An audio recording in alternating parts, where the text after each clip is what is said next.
when I first started dating and getting into relationships, I was very like old school thinking, like, I wanted to provide and help my man no matter what. I enabled a big baby for a very long time. Right. And that ended up hurting me a lot more in the long run. Can you have a best friend of the opposite sex? I don't believe in that, no. When I hit high school and I moved to High Point, then all of a sudden I was no longer the ugly black girl. I was the pretty light-skinned girl. You're a man.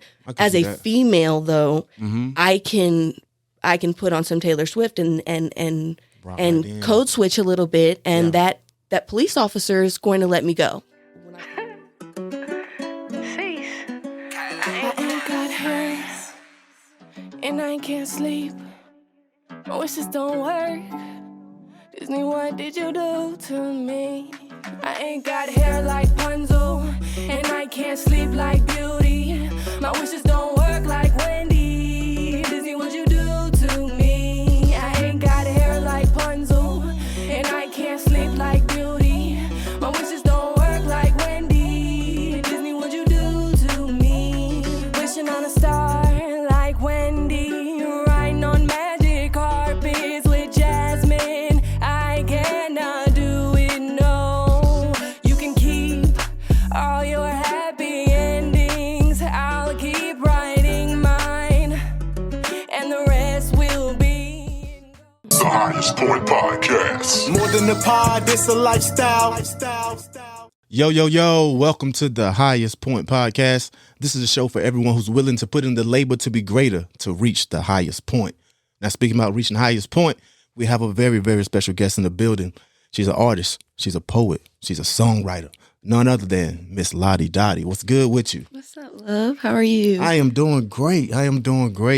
I'm so glad to have you on today. And, Glad to be here. Yeah, thank you. And even before we get into it, today I'd like to just ask you, right now, in the present, how are you? I'm great, actually. Very positive, very optimistic. Very optimistic. I have a lot to be grateful for. Absolutely. Right now, a lot of things have slowly just been falling into place without necessarily. I mean, yes, I'm trying and I'm putting in work, but it's not like your typical everyday. I'm really trying to be one with where I'm supposed to be going energetically in the world. Yeah. And like what my real purpose is, and just trying to let it fall into place. Yeah. And not take control so much. So we can be some control freaks now.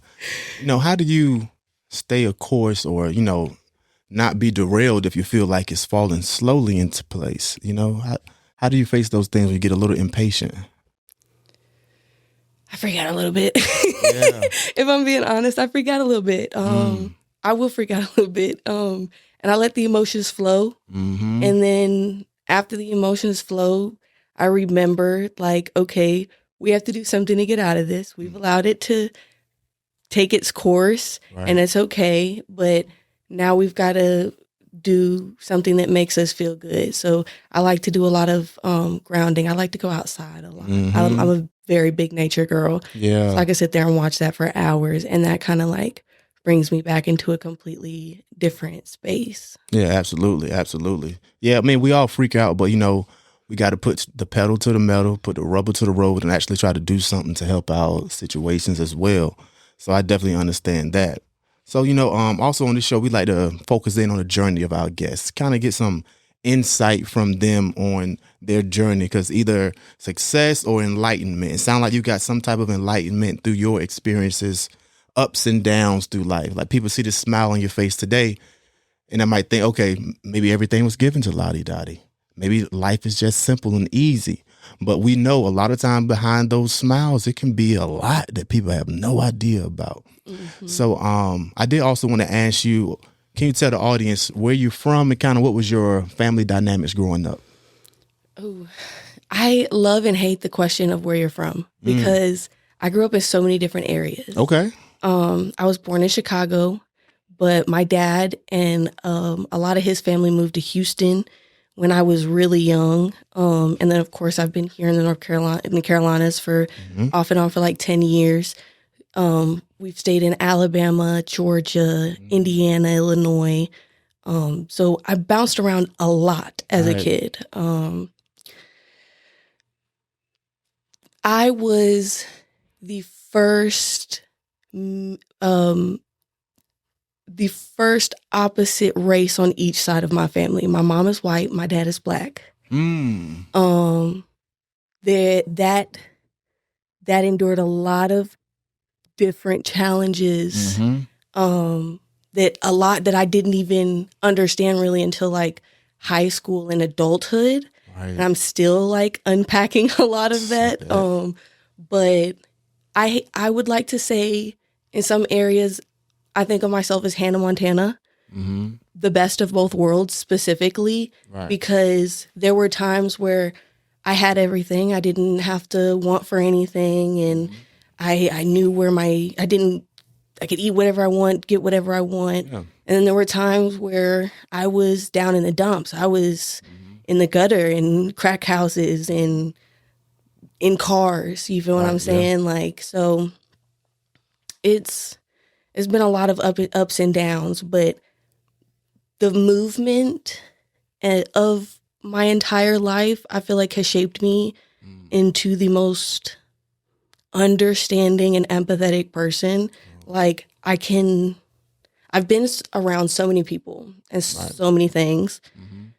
I can relate and enjoy so many things and so many different aesthetics or just mentalities. Like I can evolve and adapt to it. And I think that that's really what life is about. Yeah. And so I love that for me. Yeah, that's dope. I love that as well. You know, one thing I know is like, especially in this social media era, like there can be a lot of judgmental people out there. And one thing about experience, it does give you that empathy because you actually been through something. Most judgmental people haven't really been through much because they don't, you know what I'm saying? What are your thoughts on that? Yes, I would say yes and no. I can see that, but I feel like people judge what they feel like they can't do or they can't. That too. I feel like judgment comes with insecurity, deep-rooted insecurity in themselves. And I don't think that yes, like experiencing other things can make you more secure, but not always necessarily. Some people have been through the down and dumps and they don't know how to make themselves happy. So then when they see somebody else happy, they can judge the littlest things to make themselves feel better. But that's not really because they didn't go through nothing. They just haven't mentally learned, like, me trashing you isn't going to make my situation better. Right. Yeah, because it's a lot of people, like, I know you was talking about the ups and downs, being in these places. Like, you could be in a crack house and be in there with judgmental people. You can be in a church and be around judgmental people. It's all about mindset. You know, like you still have this mindset and been through many ups and downs like a lot of us. And, you know, you've came to a place where you're empathetic and not judgmental. So that's a specific mindset. So I can definitely feel, you know, what you're saying there. And even when it comes to being biracial, I have biracial nieces, nephews, things like that. When it comes to navigating those family spaces, like, okay, you're the mixed girl coming to the black side, you're the mixed girl coming to the white side. Sometimes it can be hard to fit in sometimes. Like, was there any, when you got old enough, like, and became aware of certain situations, did you feel anything in any one of those sides of the family when you come in? Did you feel like you were accepted or even looked at differently at all? Growing up as a kid, I didn't see it, but I was surrounded predominantly by the white side of my family growing up, like child adolescence. My grandparents on my mother's side took care of me. I was in boarding schools. But when I hit high school and I moved to High Point, then all of a sudden I was no longer the ugly black girl. I was the pretty light-skinned girl. And that's not all it's cracked up to be. I'm it's not. My second week of high school, I was jumped. Jealousy. Just because specifically, like, I didn't even know the girls' names. I had never spoken to the girls at all. Their boyfriend had spoken to his homie about me. And they just decided that they were gonna, I was like, okay, whatever. But so it was a drastic change because growing up with my white side of my family, there were so many slurs and innuendos that I did not understand. Right. Because I wasn't around the black side of my family. Yo, they dissing you. Like ridiculous things. Like I grew up with being called so many different variations of monkey. Right. And I thought it was in term of endearment. I'm a little chunky monkey. No. Yeah. My grandparents are completely white and they know exactly what they're saying. And like, no, there were monkeys on birthday cakes and presents and Sheesh. and didn't know that it was even bad until I was in high school. They were professional sneak dissers. My entire life. It made, and all my life I grew up thinking like, it was just because of me looking like my mother or reminding them of my mother, but it was also my skin tone, and that's just how they are. That's just who they are. Certain people can't change. Yeah, for sure. I mean, some people just conditioned and grew up that age range. Like when you get past a certain age, they kind of like stuck in their ways. Fortunately, some people change. Unfortunately, some people stay the same. Now, when you experience those things like being the light-skinned girl, they coming in, jumping you because of somebody else's attraction to you, they can be different. Because one thing, like, I'm a light-skinned male. Some people think that I'm mixed, but I'm not, right? But I experience things similar because people assume. And then I got the nerve to have freckles and some red hair. They're like, okay, this nigga weird. But no, it's not weird. So, I've seen those things. Like, what's crazy is, like, a lot of times the people will talk about how dark-skinned people are oppressed, and they'll assume that lighter-skinned people are put on some type of pedestal and get different advantages. But that's not how it works. Just like white people were looking at you that way, and then now we also got to deal with our own people looking at us in a certain type of way with these imaginary privileges they think that we have, we don't, and we're getting treated a certain way by our own people. So it's like doubles in some cases. Yes and no. I feel like the darker your skin is, the more you are oppressed. How so? Do feel, and even with my light skin, and even knowing that, like, got some pretty privilege. I mean, pretty privilege is a thing. You feel what I'm saying? And I do. And while though at the end of the day, they still look at me as a black person, they're less threatened, and they don't. They're easier submitted to my lighter skin. Like white people? Yeah, white people are. And that's not something that that's something that I have used to my full advantage. I can't deny that. Like, I know white people don't look at me like that. They look at me as a nigga. Like, well, that what's so crazy. One, that's because you're a man. Yeah, it's a difference. It's a man, and it's also an energy thing. You feel what I'm saying? So you're not a beta man. You have a certain presence and energy about you. So the lighter skin doesn't really they don't care about the lighter skin because you're a man. As a female, though, I can put on some Taylor Swift and code switch a little bit, and that police officer is going to let me go. Right.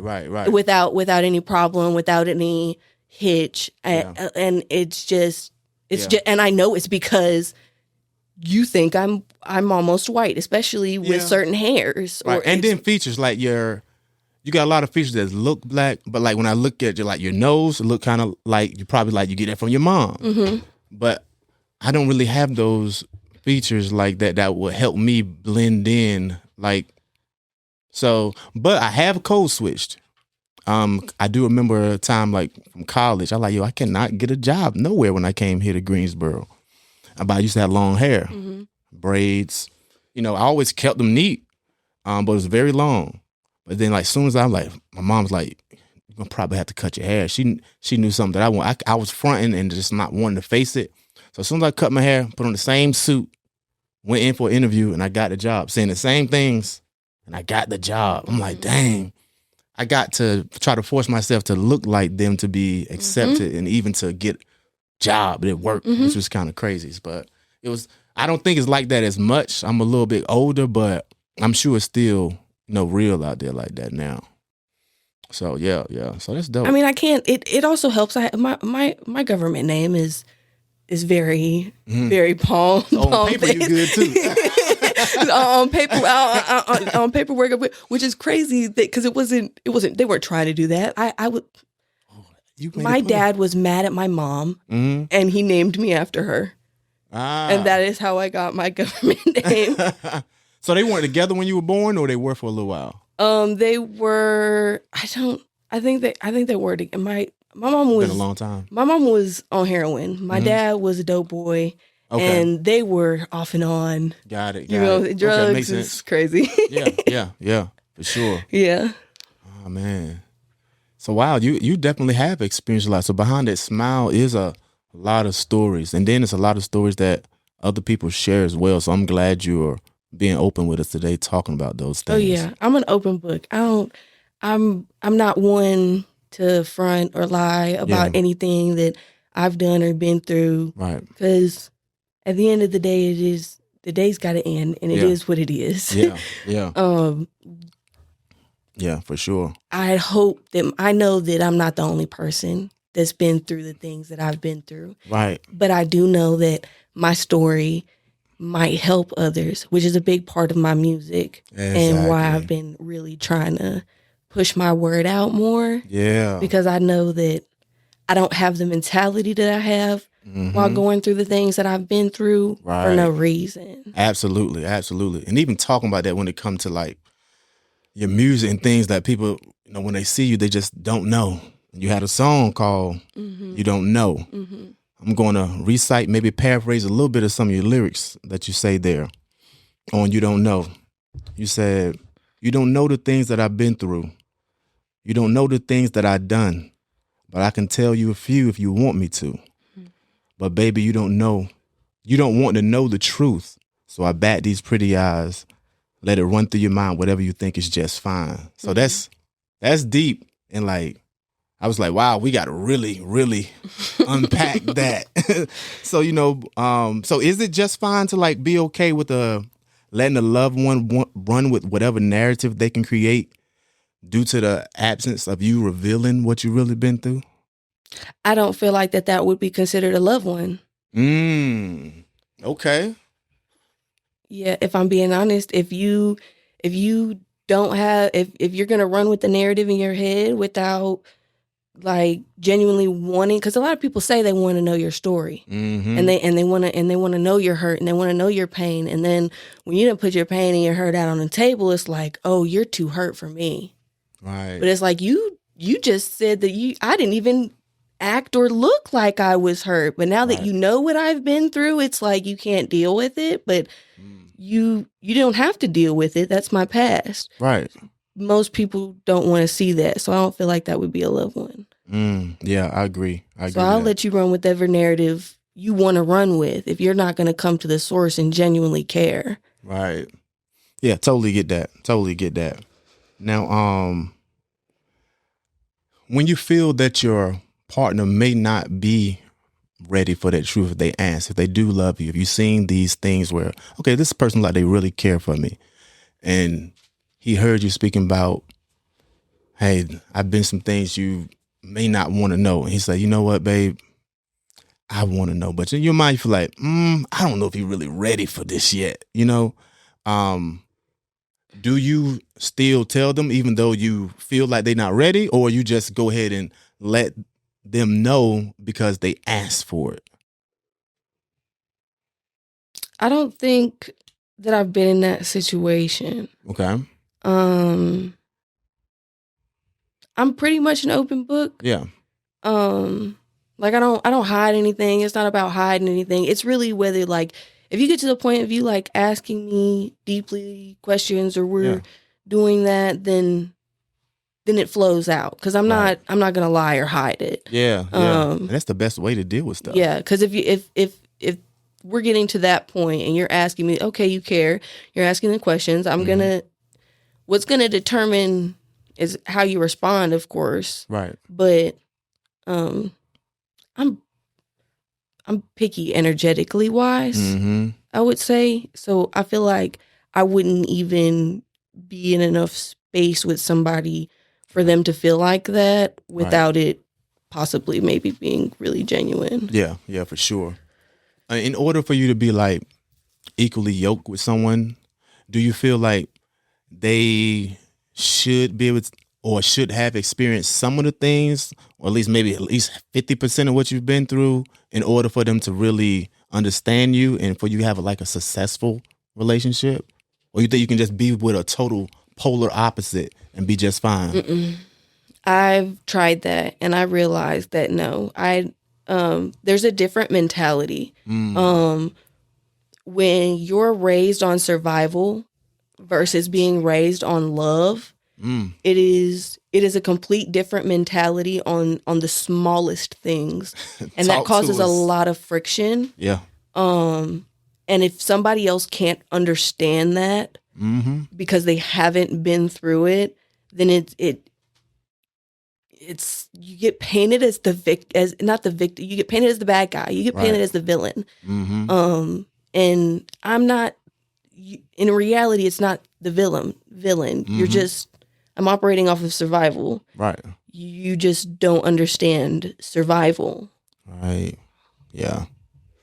Yeah, I agree with that. Now, I don't think it's singular though. Like you can be operating off survival and love. Yes, because most definitely. I had both. You know, I was living off of in survival mode, but I had a lot of love as well. So that helped me because my moms and my pops were there. We didn't have much. You know what I'm saying? We was in surroundings where lots of drugs, gangs. We having to navigate that space. But, having them as my backbone too really helped. And they, their wisdom, I still did some stuff, but having that love with them gave me that foundation to help me get out of that situation. And so I did have both. Do you think you had both, or you lacked some of the love and kind of got that later? I definitely had both. Okay. I definitely had both. I didn't understand both for a long time, especially dealing with both of my parents on drugs for the beginning of my life. Now, my dad did an amazing job, and I'm so proud of him. He changed his life around, and he moved to Texas in 2008 and has not looked back.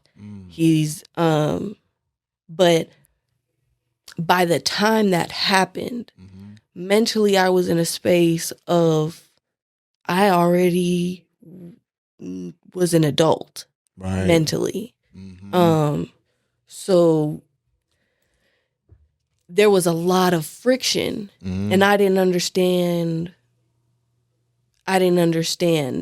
Yeah. Like, you weren't to that point mentally yet. Mentally, I wasn't at a point where it was like, okay, I need a dad, but he was ready to be dad.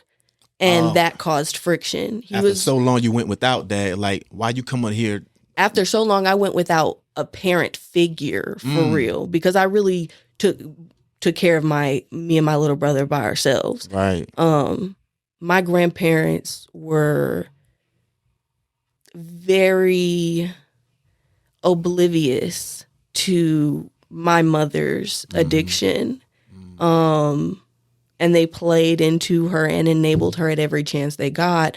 On top of us being Black, Right. they didn't want us around, so they would pay for apartments. They'd pay all the bills for her apartment and put us in there with her. Right. And she'd be in there doped up. Right. And I would be in there making sure me and my little brother were good. Right. So going from that to, okay, now my dad's here and they're cooking and doing all of this and telling me what to do and what I can and can't do. And I'm like, no, this isn't that. So it bumped a lot, and which was probably the stupidest thing that I could have done, because I wish I could have gone back and like just been a damn child right then. Like, okay, I have the opportunity to be a kid. Let me be a kid. No, I wanted to continue being an adult. Yeah. And then that transpired. Yeah, absolutely. And like snowballed. It did. It You know what I'm snowballed. Now, you talked about empathy earlier, but also you talked about how your mother's parents enabled her. It's a thin line between enabling someone and having empathy for them. So what have you learned when it comes to your life? Okay, when do I need to shut off being empathetic and not enabling someone? How do you navigate that when you move in? I think I'm still learning that. In all actuality, I think that was the biggest thing that I took into my relationships. Because I was when I first started dating and getting into relationships, I was very like old school thinking, like, I wanted to provide and help my man no matter what. I didn't care about how much money he had or or whatever it was. I'd help him pursue his dreams, and in reality, I enabled a lot of toxicity, and I enabled a big baby for a very long time. Right. And that ended up hurting me a lot more in the long run. So I think that I'm still trying to learn to balance. Like I can be empathetic for you without giving you my last. I can't help everybody. Because it's not even just with like romantic relationships, even platonic friendships. I will be, okay, I have $50 to my name. You need help with this. Here's this $50. I'll figure my thing out some other how. Right. And I have got to stop doing that, because that'd be my downfall. Yeah. But I mean, not to that extent, but pretty much. Yeah. Like, yeah. Yeah, totally. Dang, that's real. It's definitely a thin line. I've even like when it come to me with friendships and things like that, I always try to always be there. Someone asks me for something, I'll be there for them automatically. But I barely ever ask for anything because I don't want to be disappointed if they can't be there for me. So that's something I'm trying to work on too. I'm like, I can't even say my close friends haven't been there. I just never asked them to. And because I'd be so stuck on, I don't want to be disappointed and look at them no way. And also I was taught, like, don't expect from others what you do because everybody not you. So, I try not to put that on them. And I don't think that's fair because like everybody just don't have the same mindset as you, Yes. And I feel like yes and no. I feel like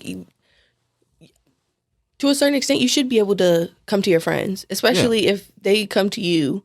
I feel like you should. I feel like if you're in a friendship, even a friendship, I don't feel like it's 50-50 if one person is telling one friend all of their problems and coming to them and opening up, and the other person's not doing that as well. I don't feel like that's genuine. Yeah, it's a one-way relationship. It can be one way if you're doing that. So yeah, I definitely talk to my closest ones about things I go through, get their advice on certain things. I just don't ask anybody for that. I can struggle for a long time without saying a word.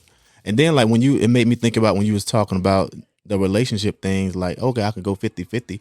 But it really sounded like you was pouring into someone and they weren't pouring back. So like it's fine to support someone, but like if they're not supporting you back, like you're going to be going into the negative soon. You're never getting replenished. You know what I mean? So yeah.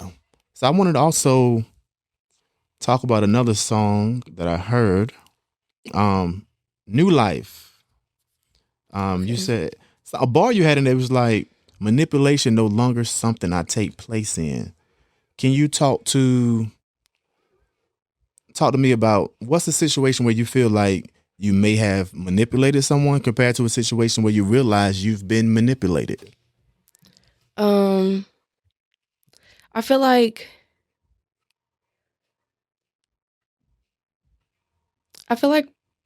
I haven't. You manipulated somebody. I'm not saying that I haven't ever like manipulated a situation. Because knowing how to talk to somebody and talking to somebody differently, that's manipulation. Yeah, even code switching is probably a little bit of manipulation. It's like manipulation. You feel what I'm saying? So anything that not saying that at all, but a situation where I've manipulated somebody. Or you can start off with where you feel like you've been manipulated, because sometimes you don't realize until it's over and done with, like, yo, they really played me. They were manipulating me. I feel like sometimes I don't control my emotions in relationships. Sometimes I allow my attachment to supersede logic.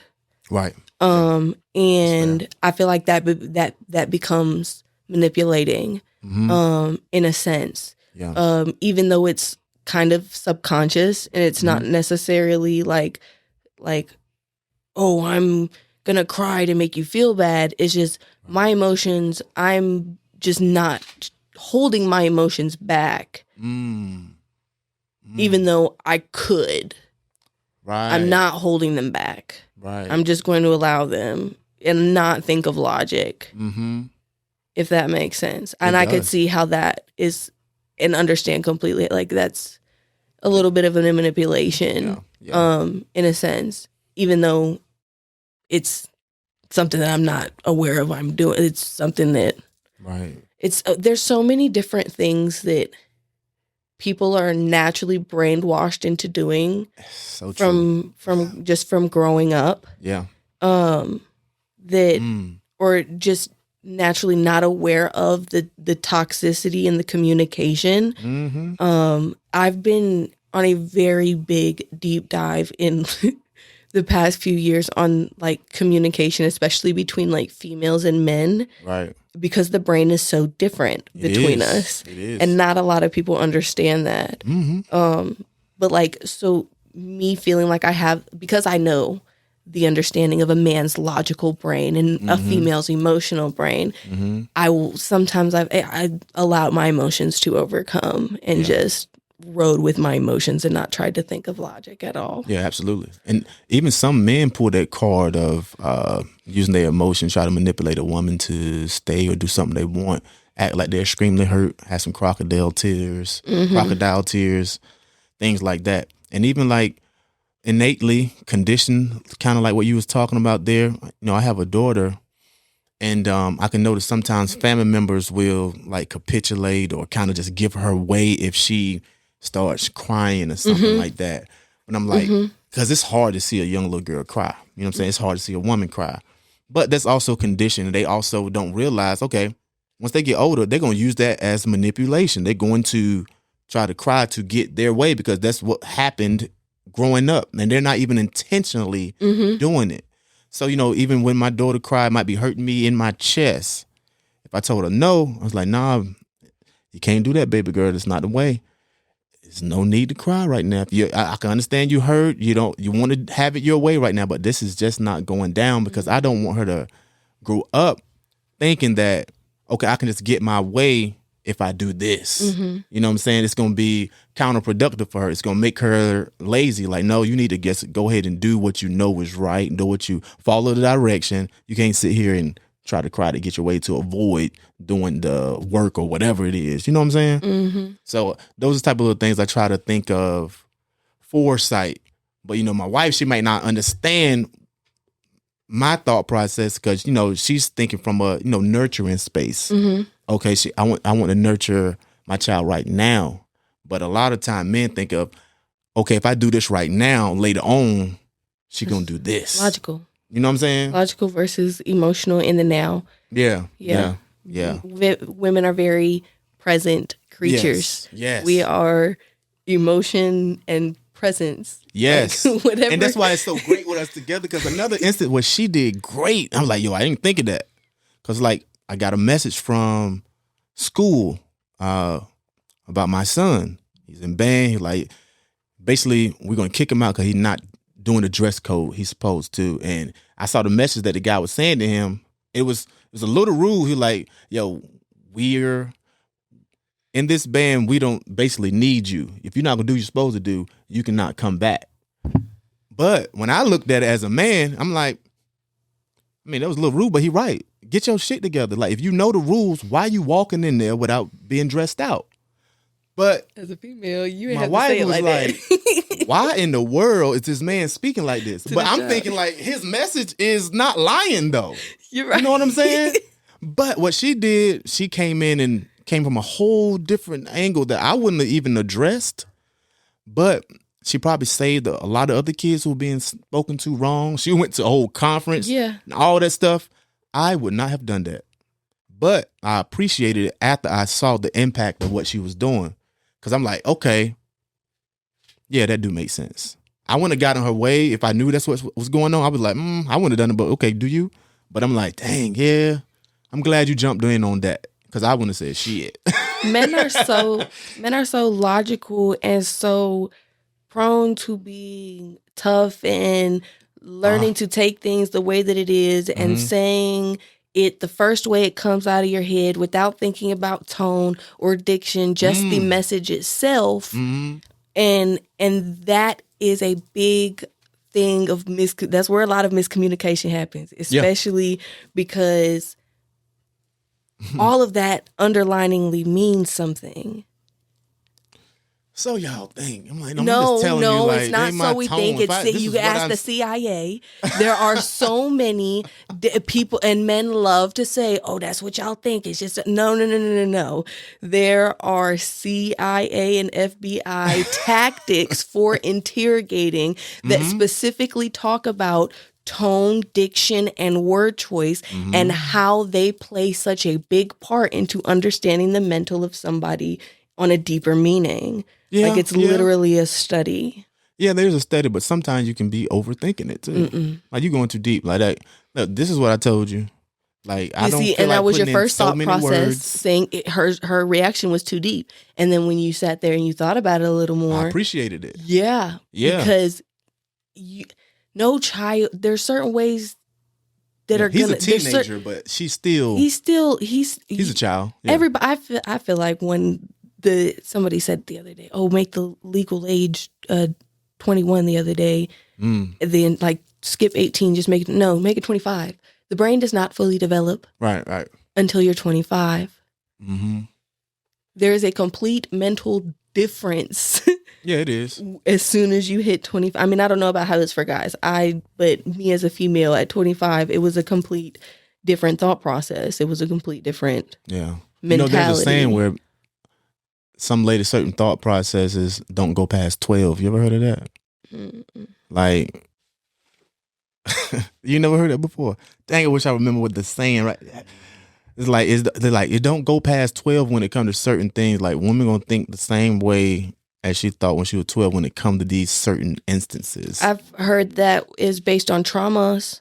It can be. Like your reactivity to things is usually based on when you experienced the trauma the first time, and you react the way that you reacted that's a real at the thing right there, age that you experienced that trauma. Yeah. I've heard that a lot. Yeah, for sure. I'm big on the mental and like understanding why we do things that we do. Yeah, it's me something too. that excites me. Yeah, it's very interesting. Just getting in the depths of thought processes, how we do differ, because I mean, you have to especially when it comes to successful, like you were talking about platonic relationships or relationships with your partner, in order to understand how they think is very important, very vital. So I do say things differently to my wife. I would say to just like anyone else because I know how she may take it. I may have to extend a few words. I don't like beating around the bush, but in some instances, I got to do this for her in this case, so she don't feel like I'm feeling some type of way or. But it shouldn't just be with relationships, because I didn't learn that with relationships. The first place that I learned, like, you can't talk to everybody the same way. They're not going to understand it. They're going to react. Was jobs. Oh yeah, when I started sure. managing, and like I'm now like having people do things. I can talk to this person sweet, and I have to talk to this person sweet. And hey, sweetheart, I need you to go do this for me real quick. Blah blah blah. Somebody else, I have to talk a completely different way. I gotta talk to him like a little YN, and I gotta bring it out. Yeah, and you gotta know your audience because he's not gonna take it. I talk to him sweet. He think I'm BSing. Right. He go do what he want to do. Right. Yeah, 100%. So you have to. That was the first time that I realized, like, you can't talk to everybody the same way, and you gotta learn. You gotta learn it with everybody, right? Because unless you don't want your point to get come across, and I don't think it's necessarily like, and that's the reason why I would say it's not manipulation, like code switching, because I can see how it'd be because it's not. Yeah, I'm appealing to the person to get my message across in the way that I think that they're going to hear it. Yeah. Now, that's true too. I can't come to my man nagging and yelling about a problem. He's not going to understand it. I have to come to him or anybody. I mean, certain situations. Yeah. You feel what I'm saying? Yeah. But like, that's something that took a long time to understand. Yeah. Because there's a different. Y'all automatically tune it out. It out. Too much nagging. I'm like, I'm done. I'm like, y'all, I can't keep going with this. Like, you can start sounding like what Charlie Brown want. Like, well, I'm just gonna leave. So, even with the New Life track, just thinking about new life, a lot of time people think of new as in good, but sometimes, when we make a pivot or see if that grass green on the other side, that new can be a setback, or it can be something that can catapult you, Can you talk to any situation where, okay, I was like, okay, I'm done with this. I'm gonna try something new, and kind of is like, oh, whoa, this was a setback, versus when you try something new and like, okay, this really set me off in a good direction.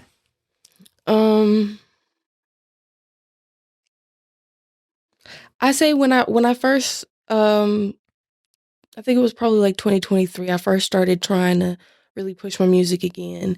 And at the time I was also trying to get out of and stay away from a very toxic relationship. And in the midst of doing so, I thought I was making a great decision by hiking my butt all the way to Houston and changing course mid thing because I didn't want to go through a cycle again. Right. And in reality, I got out to Houston and it wasn't. Yeah.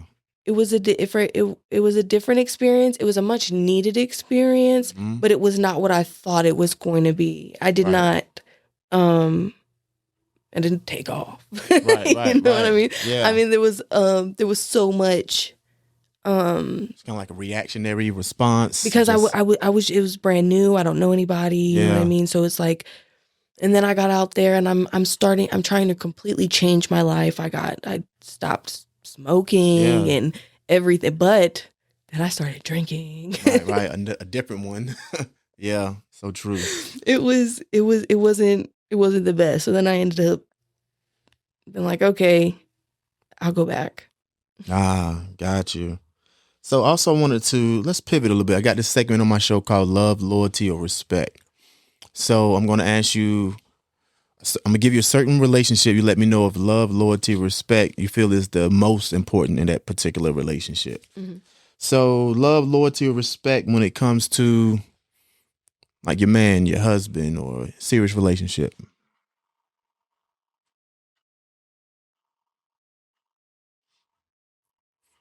Respect. Why respect?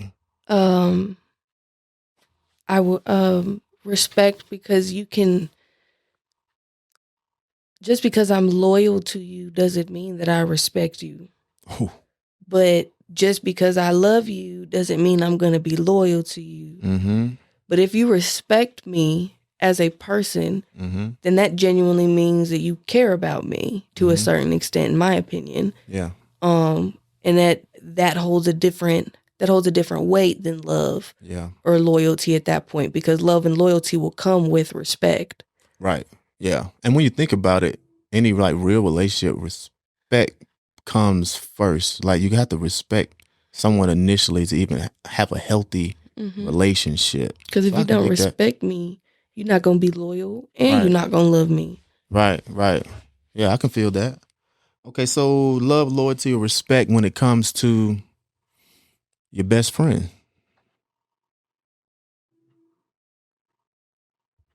I say probably it's same respect. Okay, I can I say feel the that. same respect. So can you, if you are in a serious relationship, can you have a best friend of the opposite sex? I don't believe in that, no. And I tried. I wanted to. I grew up, I have 3 blood brothers. One on either side that are older than me, and then my younger brother, we have the same mother and father. Right. But we weren't close at all. None of my brothers and I were not close at all. Okay. And I grew up looking for family, looking and like wanting brothers. Every time I think a dude is close enough to me, he just wants some. He just wants some. I don't think I've had a genuine. They're just masking it until them panties drop. Yeah. They waiting patient. It's some real patient niggas out here. I'm gonna tell you that right now. Yeah. He will play that role until it's finally available. They think it's available because Right. I don't believe it. If I'm calling you my friend, you my friend. Right. You my brother, you my brother. I ain't in no incest. Nothing. Yeah. That is not gonna be a foreplay in my book. Right. No. Yeah. If y'all out there, you think you gonna get somewhere with her. She already told you, brother. Like, yeah, no. y'all just buddies, man. Yeah. Yeah, dang. That's so real. Like, I definitely heard of some people like coming to that situation where like, okay, yo, man, my old lady, she feel like she has this best friend. She's a dude. He's been around for this long. I don't know if I should accept this dude or not. Unless he's gay. He ain't gay. But how about that best friend actually has a partner? Do you think it should be acceptable then? No. Yeah. I feel you. don't think it should be acceptable. And this is speaking from a feminine perspective, because I ain't never had no dude that I kind of liked and be like, oh yeah, you my best friend. Like, no, I'd be like, what we doing? Like, what's up? Right. Like, Yeah. I'm not beating around, but I mean, I'm a Leo. I'm not beating around the bush. Yeah. So, I don't believe in, I can't see that, because at the end of the day, no. No. Yeah. Facts. No. No. I'm with you 100%. So with this relationship, what's the most important? Love, loyalty, or respect when it comes to your relationship with yourself? Love. Talk to me. Why? I gotta love myself. Because I can say I respect myself, and because when it comes to yourself, respect isn't necessarily love. Right. Because I can respect myself and have certain morals and have certain values that show that I respect myself. Right. But that doesn't mean that I love myself. That doesn't mean that I love myself. So when it comes to self, love has to come first. Yeah. You gotta love yourself through the ups and the downs. Still have that love for yourself, because you can get lost if you don't. Like you'll get so caught up in that situation, and you might even harm yourself if you don't love yourself. Yeah, if you because don't the love yourself, it's situation's so over. tough. You know what I mean? Mm-hmm. So I can definitely dig that. Now, also have another little segment. Since you're a singer, you're a writer, you're a poet, I want the people to get some insight on your tastes. Okay. So I got this segment called "Who You Rocking With." It don't mean you dislike the other person. Like I might give you some singers, might give you some rappers. You let me know which one you rocking with. Like if it's on this playlist, I'm choosing that one first. That name pop up. I'm gonna listen to this person. All right. So who you rocking with? Summer Walker or SZA? SZA. Why SZA over Summer Walker? That's just I like. There's one album. I don't know. Yeah. There's not really a specific reason. I know more songs by SZA. Right. I had a big SZA phase. Yeah. I was just listening to SZA this morning. Getting your vibe right with SZA. I was just listening to SZA this morning. 21 Clocks. That entire album. I love that album. Okay. So next, who you rocking with? Brandy or Monica? They on tour right now.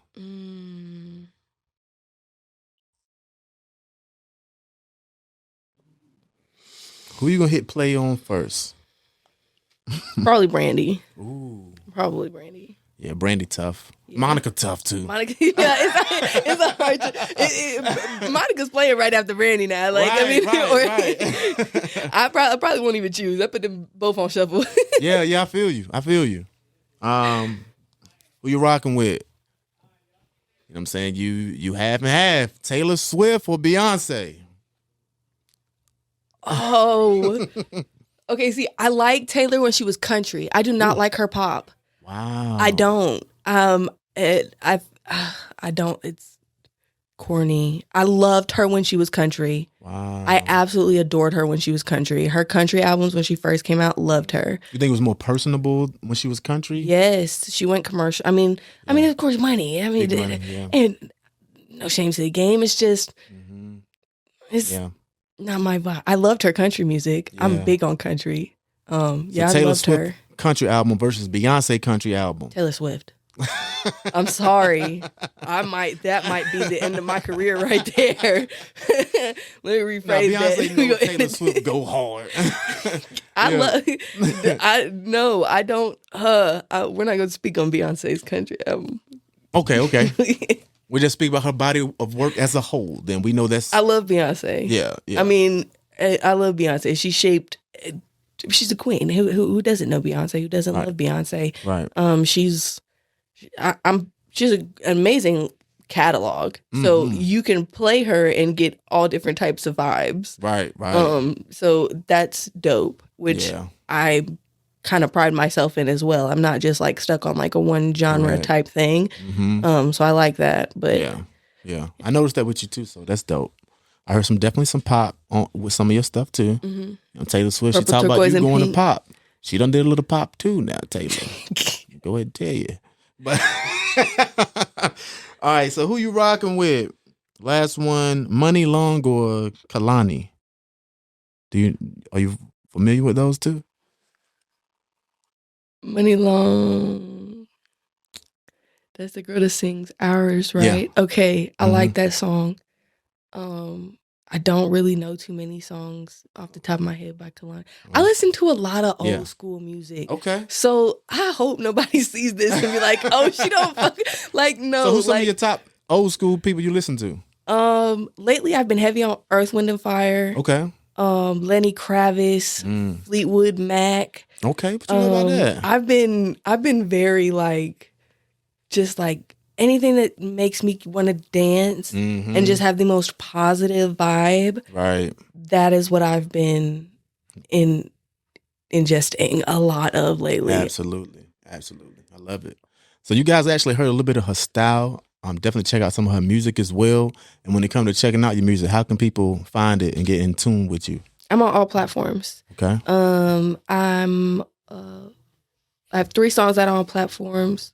And I'm sure have another 2 dropping soon. I'm also trying to put together a small EP we've got some stuff in works. Yeah, I love it. I love it.